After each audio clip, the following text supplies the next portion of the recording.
Hello my lovelies! Thank you so much for joining me once again. First things first, as some very exciting news, this is actually my first ever brand collaboration with the wonderful XPPen. I've had the same tablet for the last 8 or 9 years, if you can believe that. So I was very much due for an upgrade. XPPen reached out to me and offered to send along one of their tablets to try out and review. I've wanted to try out one of their products for a while, and I always really respect brands who have the confidence in their product. They clearly trusted this tablet's quality enough to just send it along and let me make up my own mind about it, which is exactly what I did. In fact, this video is drawn on the tablet they sent me, the Achaidh 13.3 Pro. I was really impressed with the layout and design of this product. The buttons on both the tablet and screen are very tactile and provide a good amount of kinetic feedback, which for me is something I really enjoy in my hardware. Living in the mysterious land of England, it was great to see several different power adapters for different plug socket types. It was very easy to get everything set up and ready to go, which is always a bonus. The tablet pen came with a small treasure trove of pen nibs, which is fantastic. It's always good to have spares, and it all came in a sleek protective case. You can really tell from the layout and packaging that they've put a great amount of care into this product. I like to avoid the dreaded shrimp neck when I can, and this came with a compact stand that fit really easily on my desk and just helped me avoid scrunching over a bit too much. This is definitely the type of tablet that would also be perfect for any arms or stand you might already have in your setup, and I'm definitely tempted to get myself a little something just to give myself some extra elevation. I'd say the Achaidh 13.3 Pro is ideal for if you're like me, you don't have a huge quantity of space on your desk. It's got a good amount of screen real estate, but it isn't obtrusively big. So I'd really recommend this model if you're like me and have a smaller desk setup, but still value a clear image and colour fidelity. Overall, it's honestly got great screen quality, and I found it to be very responsive and intuitive as someone who has been using an A5 tablet without a screen all these years, if you can believe that. This was a genuinely quite luxurious upgrade for me, and I will likely be using this tablet for all of my videos going forwards. I hope you enjoyed this video, which shows me taking this tablet out for a thorough test drive. If this sounds like something you'd be interested in, please check out the link in the description if you want to see this and many other great products that they have. Thank you so much again to XPPen, and let's get into the video. I have a confession to make. I don't actually want to be on my PC all the time. Shocking, I know, and also a little hypocritical given how I drew and edited this video, and shared it with you. And the truth is, I love the things PCs allow me to do. Type, draw, make videos, play video games. It's endless.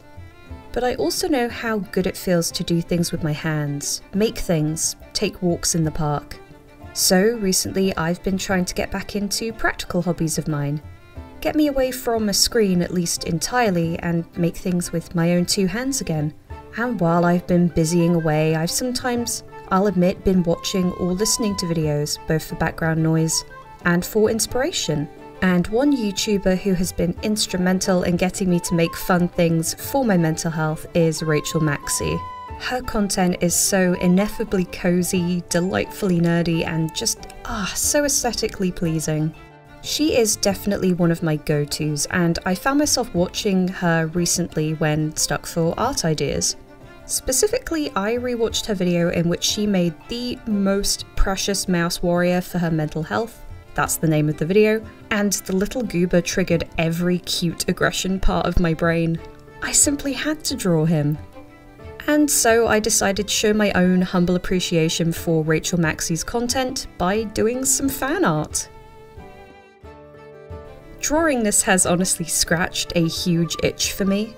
I have a real soft spot for little warrior critters, and not just because Bloomburrow has come out in Magic the Gathering recently. Though now I think about it, I do suspect that is the reason for my cute little guy relapse. Things like The Secret of Nim or Redwall have always fascinated me as a concept and aesthetic. One of my favourite D&D settings, for example, is Humblewood. which now I mention it I can easily picture Rachel's little mouse friend starring in. Having played in a campaign of Humblewood myself, I already have some experience drawing armed mice, a sentence I never thought I'd say, and yet here we are. As you can see, I did some practice sketches before deciding on a pose. This time around I actually decided to go a little less dynamic in the pose, but might revisit the other pose with his sword held aloft at a later date.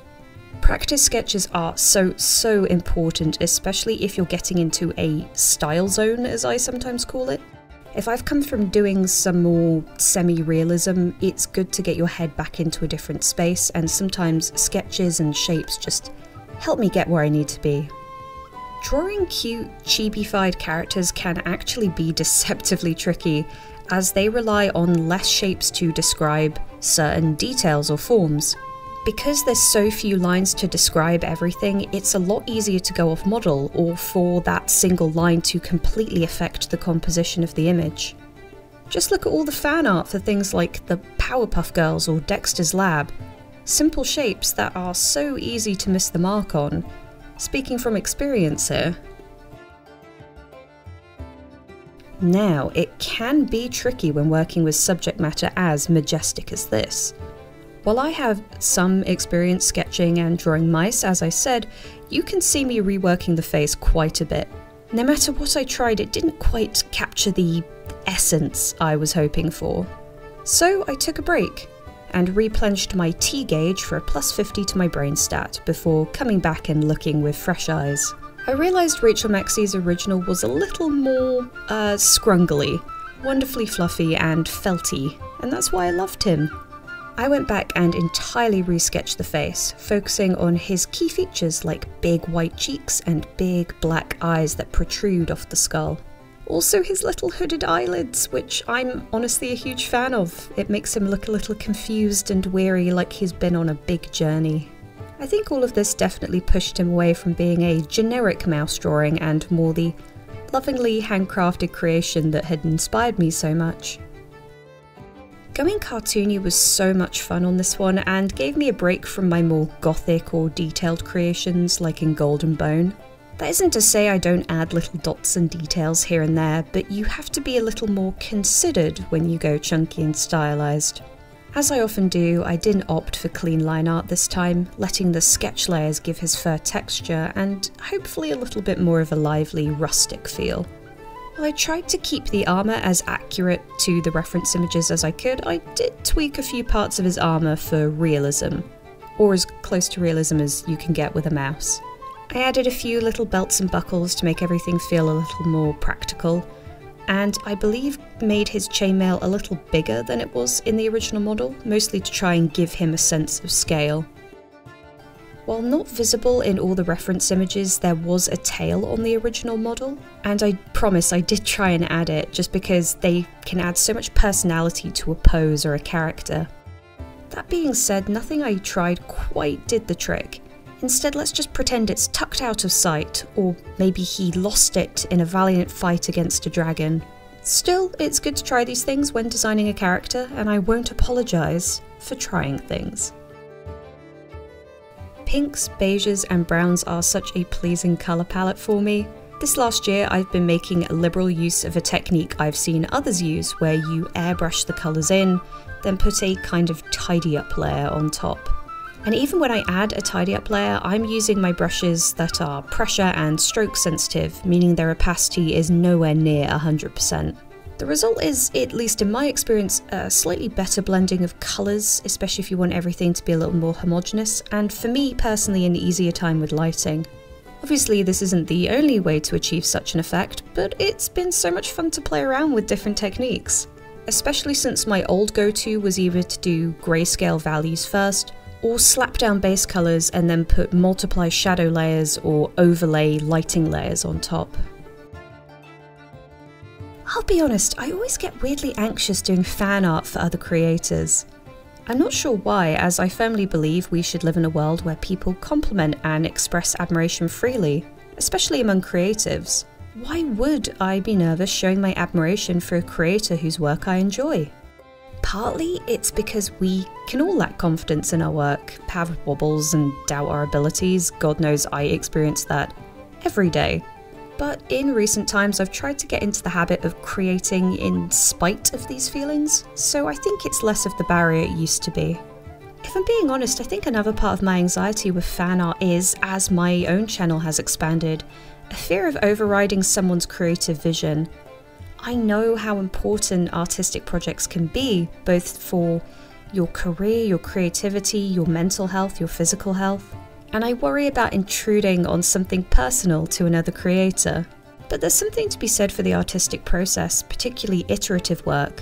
Art is beautiful no matter what it spawns from, and so I always hope those I express admiration for are flattered rather than a little perturbed. That's enough waffling from me, but this is your friendly reminder for your own mental health to sew an outfit, paint a portrait, go for a walk, bake a cake, and maybe even, yes, do some cute fan art of a felt warrior mouse. Because I had a blast.